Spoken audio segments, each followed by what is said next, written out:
तेरे जानी साहब और भी दोस्त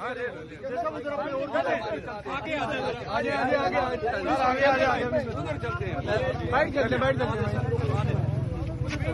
अपने बड़े दोस्तों नहीं गाड़ी में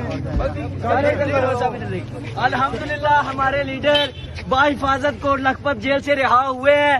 इंशाअल्लाह ILF के वकला खान के वकला अपने मरवत भाई के साथ हमेशा खड़े रहेंगे इंशाअल्लाह। इमरान खान जिंदाबाद, शेर अफजल मरवत जिंदाबाद।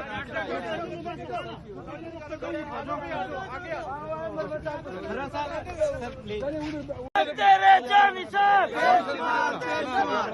और भी दोस्त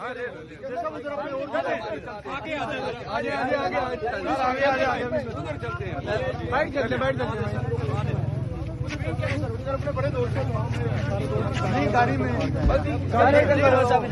अल्हम्दुलिल्लाह हमारे लीडर बाहिफाजत कोट लखपत जेल से रिहा हुए हैं। इंशाअल्लाह ILF के वकला खान के वकला अपने मरवत भाई के साथ हमेशा खड़े रहेंगे इंशाअल्लाह।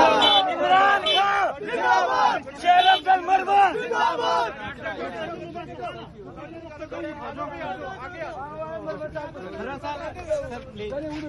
तेरे जानी साहब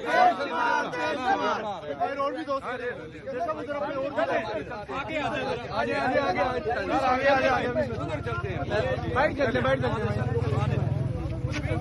अपने बड़े दोस्तों नहीं गाड़ी में अल्हम्दुलिल्लाह हमारे लीडर बाहिफाजत कोट लखपत जेल से रिहा हुए हैं। इंशाअल्लाह ILF के वकला खान के वकला अपने मरवत भाई के साथ हमेशा खड़े रहेंगे इंशाअल्लाह। इमरान खान जिंदाबाद, शेर अफजल मरवत जिंदाबाद।